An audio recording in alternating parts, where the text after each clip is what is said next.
রাত তখন প্রায় ৮টা। আকাশে সূর্য ডুবে গেছে। শুধু পশ্চিম আকাশে লাল কমলা রঙের আলো ঝিলমিল করছে। বাতাসে কেমন একটা শীতলতা। আমি রুমান বাজার থেকে হেঁটে হেঁটে বাড়ি ফিরছিলাম। হাতে একটা ছোট ব্যাগ, ভেতরে চাল, ডাল আর কিছু সবজি। রাস্তা প্রায় ফাঁকা। দূরে কোথাও কুকুর ডাকছে। ঝিঝি পোকার শব্দ পুরো পরিবেশটা অদ্ভুত নিস্তব্ধ করে রেখেছে। ঠিক তখনই রাস্তার পাশে একটা পুরনো বটগাছ। গাছটার শিকড়গুলো মাটির উপর দিয়ে ঝুলে আছে, অনেকটা যেন অন্ধকারে দাঁড়িয়ে থাকা কোনো ছায়ামূর্তি। আর সেই গাছের নিচে একটা মেয়ে দাঁড়িয়ে। প্রথমে আমি ভেবেছিলাম হয়তো গ্রামের কেউ, কিন্তু একটু কাছে যেতেই আমার পা যেন থেমে গেল। মেয়েটার গায়ের রং যেন চাঁদের আলোয় ঝলমল করছে। তার লম্বা চুল বাতাসে হালকা করে উড়ছে। সবচেয়ে অদ্ভুত ছিল তার চোখ। এমন চোখ আমি কখনো দেখিনি। মনে হচ্ছিল চোখ দুটো নিজের মতো করে আলো ছড়াচ্ছে। আমি ভয় পেয়েও সাহস করে বললাম, এই সময় আপনি এখানে একা? মেয়েটা ধীরে ধীরে আমার দিকে তাকালো। তার ঠোঁটে হালকা হাসি। আমি একা না, আমি তোমার জন্য অপেক্ষা করছি। আমার বুকের ভেতর থক করে উঠল। আমার জন্য? হ্যাঁ রুমান। আমি একেবারে থমকে গেলাম। আপনি আমার নাম জানেন? সে এগিয়ে এলো। প্রতিটা পা ফেলার সাথে সাথে মনে হচ্ছিল তার চারপাশের বাতাস একটু বদলে যাচ্ছে। আমি তোমাকে অনেক দিন ধরে দেখছি। সেই রাতে আমি আর বাড়ি ফিরতে পারিনি। আমরা অনেকক্ষণ কথা বললাম। তার কথা বলার ভঙ্গি, তার চোখের চাহনি, সব কিছুতেই একটা অদ্ভুত টান ছিল। শেষে আমি জিজ্ঞেস করলাম, তুমি আসলে কে? সে কিছুক্ষণ চুপ করে থাকল। তারপর হঠাৎ চারপাশের বাতাস ভারী হয়ে গেল। গাছের পাতাগুলো কাঁপতে শুরু করল, আর মুহূর্তের মধ্যে তার শরীর থেকে আলো বের হতে লাগল। আমি কয়েক কদম পিছিয়ে গেলাম। তার পিঠের দুই পাশে ধীরে ধীরে আলো দিয়ে তৈরি ডানার মতো কিছু গঠন হলো। সে এখন আর সাধারণ মেয়ে না, সে ছিল এক পই। আমার গলা শুকিয়ে গেল। তুমি মানুষ না? সে মাথা নাড়ল। না, আমি পরীদের জগৎ থেকে এসেছি। সেই রাতের পর আমার জীবন পুরো বদলে গেল। প্রতিদিন রাত হলে আমি সেই বটগাছের নিচে যেতাম, আর সে আসত। সে আমাকে এমন সব গল্প বলতো যা মানুষের জগতে কেউ বিশ্বাসই করবে না। পরীদের রাজ্য, আলো দিয়ে তৈরি প্রাসাদ, যখন সময় থেমে থাকে। দিন যেতে লাগল, আমাদের মধ্যে একটা সম্পর্ক তৈরি হলো, যেটা আমি আগে কখনো অনুভব করিনি। একদিন সে হঠাৎ খুব চুপচাপ ছিল। আমি বললাম, কি হয়েছে? সে ধীরে বলল, আমি তোমাকে ভালোবেসে ফেলেছি। আমার মাথা ঝিমঝিম করতে লাগল, কারণ আমি জানতাম এই ভালোবাসা সহজ না। কয়েকদিন পর সে একটা সিদ্ধান্ত জানালো, আমি তোমার সাথে থাকতে চাই, চিরদিন। কিন্তু কিভাবে? আমাকে আমার শক্তি ত্যাগ করতে হবে। পূর্ণিমার রাত, চারপাশে সাদা আলো। সে আমার সামনে দাঁড়িয়ে চোখ বন্ধ করল। তার শরীরের আলো ধীরে ধীরে নিভে যেতে লাগল। ডানাগুলো মিলিয়ে গেল, আর সে মাটিতে পড়ে গেল। আমি দৌড়ে গিয়ে তাকে ধরলাম। কিছুক্ষণ পর সে চোখ খুলল। এবার সে পুরোপুরি মানুষ। আমাদের সংসার শুরু হলো। ছোট্ট একটা ঘর, কিন্তু ভালোবাসায় ভরা। সে সব কিছু নতুন করে শিখছিল, রান্না, কাজ, মানুষের জীবন। কিন্তু সুখ বেশি দিন স্থায়ী হল না। এক রাত হঠাৎ দরজায় প্রচণ্ড শব্দ, ধাড়াম ধাড়াম। আমি দরজা খুলতেই ঠান্ডা বাতাস এসে লাগল। দেখলাম এক অন্ধকার ছায়া। তুমি নিয়ম ভেঙেছ। আয়শা কেঁপে উঠল। ওরা এসেছে। আমি সামনে দাঁড়ালাম। ওকে আমি ছাড়ব না। হঠাৎ ঘরের ভেতর ঝড় শুরু হলো, কিন্তু আয়শা আমার হাত শক্ত করে ধরল। তার চোখে আবার হালকা আলো জ্বলে উঠল। ভালোবাসার সেই শক্তির সামনে সবকিছু থেমে গেল। ছায়াগুলো মিলিয়ে গেল। আজও আমরা একসাথে আছি। কিন্তু মাঝে মাঝে আমি এখনও অনুভব করি আমার স্ত্রীর ভেতরে কোথাও একটা পুরী এখনও বেঁচে আছে। আমাদের সংসার তখন প্রায় 1 বছর হয়ে গেছে। সবকিছু ধীরে ধীরে স্বাভাবিক হয়ে উঠছিল। আয়েশা এখন পুরোপুরি মানুষের মতো জীবনযাপন করছিল, কিন্তু আমি মাঝে মাঝে বুঝতাম তার ভেতরে কিছু একটা এখনও আলাদা। একদিন সকালে আয়েশা আমার দিকে তাকিয়ে হালকা হেসে বলল, রোমান, তোমাকে একটা কথা বলবো। আমি বললাম, কি হয়েছে?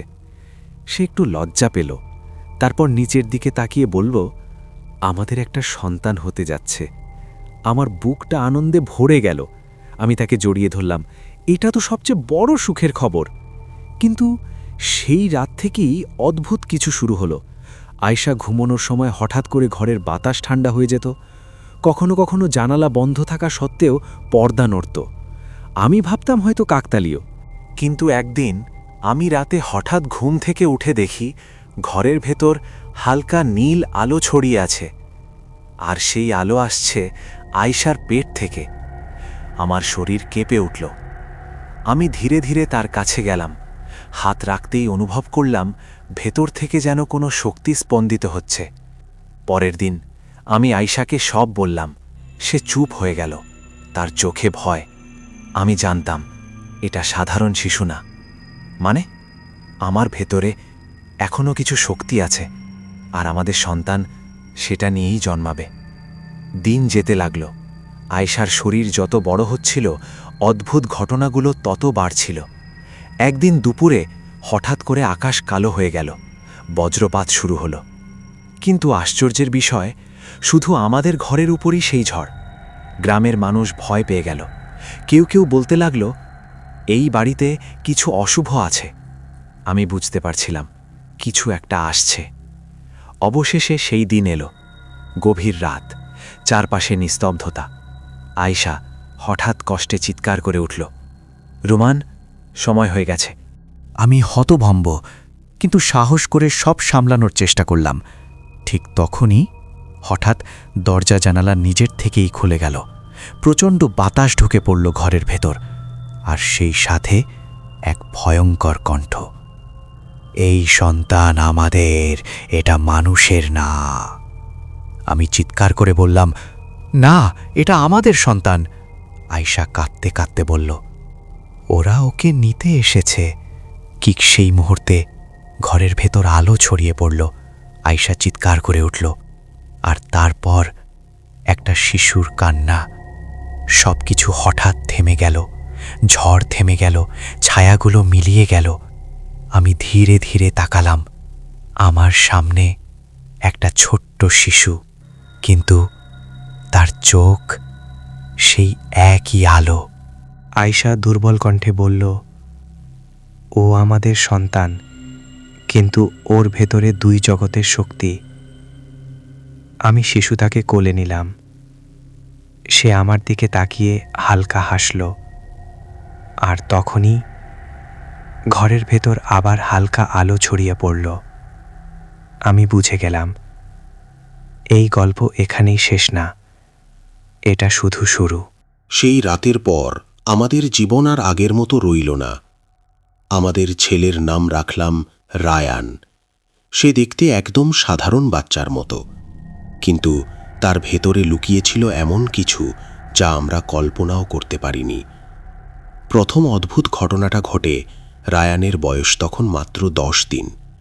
আমি তাকে কোলে নিয়ে বসে আছি।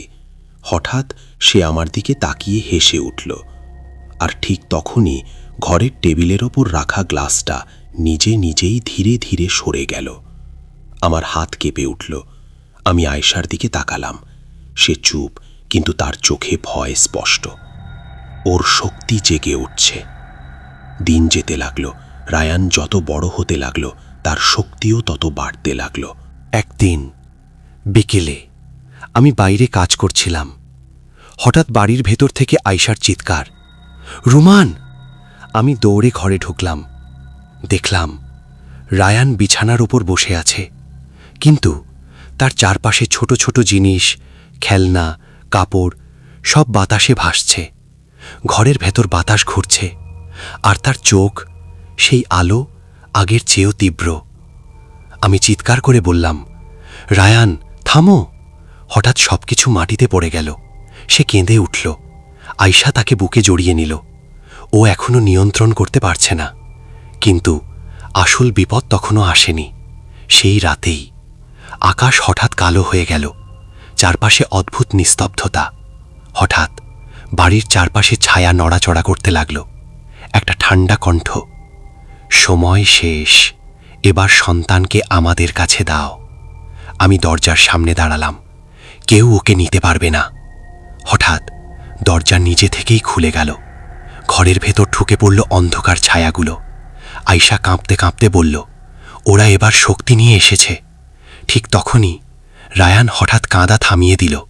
সে ধীরে ধীরে উঠে বসল। তার চোখে আলো জ্বলে উঠল। পুরো ঘর আলোকিত হয়ে গেল। সে ছোট্ট কণ্ঠে বলল, আমি কোথাও যাব না। তার কণ্ঠ যেন আর শিশুর মতো না। হঠাৎ তার চারপাশে আলো ঘুরতে লাগল। ছায়াগুলো পিছিয়ে যেতে লাগল। একটা ভয়ঙ্কর কণ্ঠ চিৎকার করল, এই শক্তি, এটা অসম্ভব। রায়ান হাত তুলল, আর মুহূর্তেই এক তীব্র আলো ছড়িয়ে পড়ল। সব ছায়া 1 সেকেন্ডে মিলিয়ে গেল।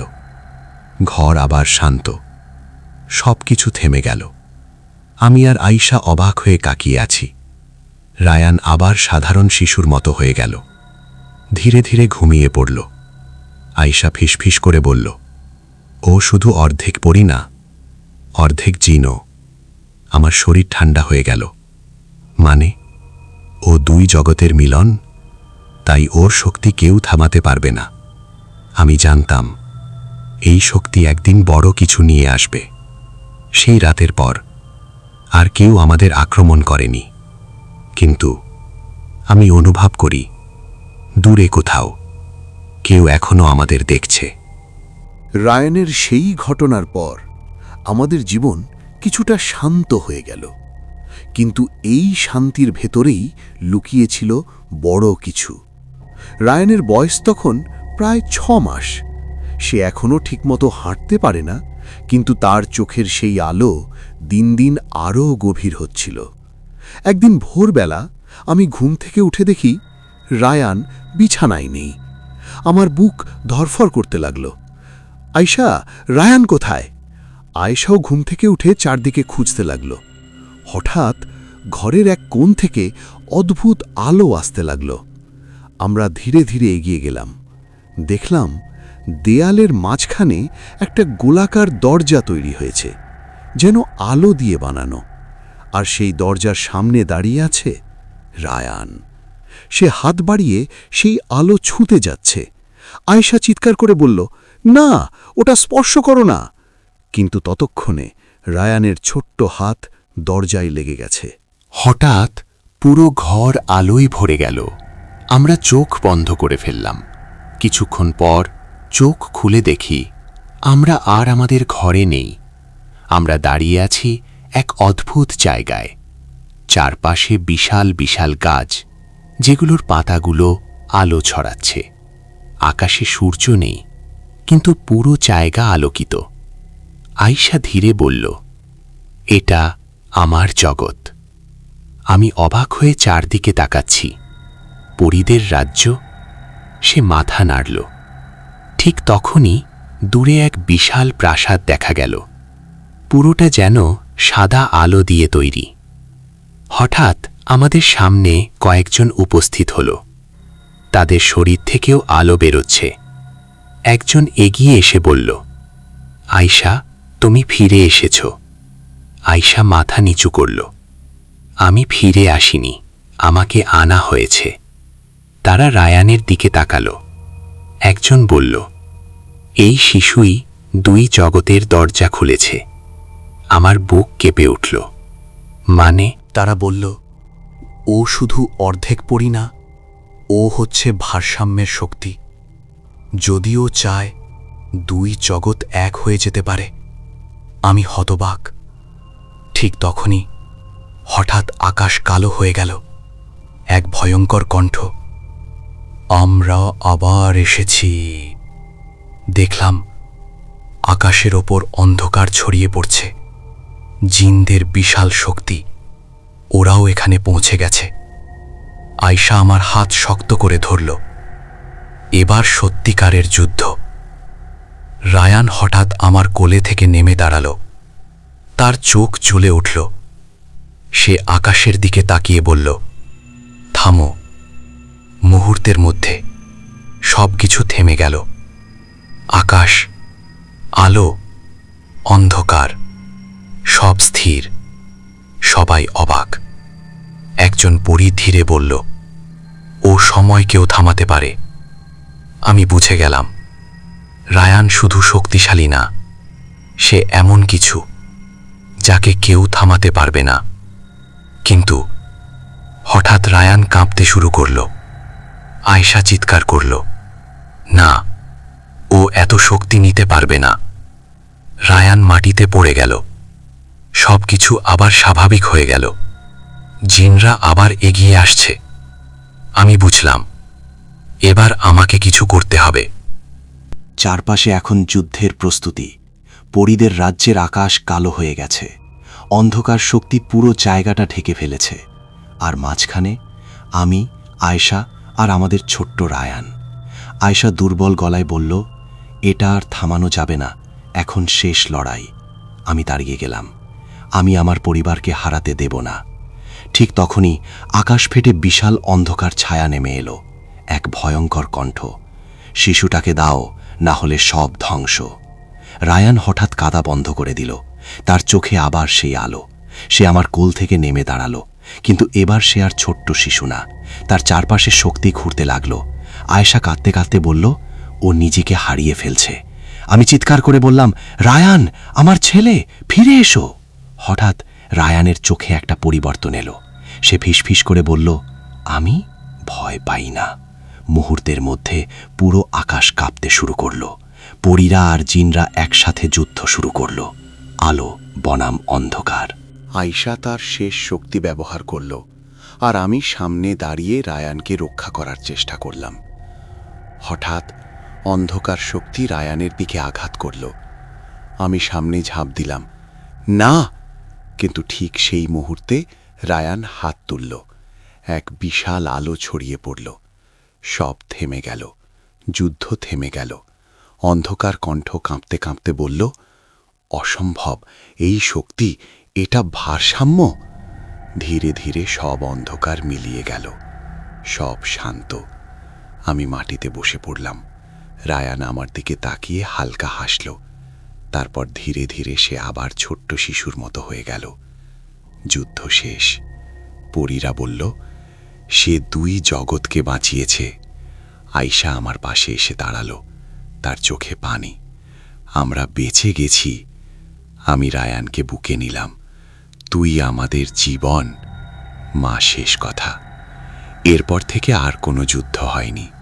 কিন্তু মাঝে মাঝে পূর্ণিমার রাতে আমি দেখি রায়ানের চোখে আবার সেই অদ্ভুত আলো জ্বলে ওঠে, যেন সে সব কিছু এখনো জানে।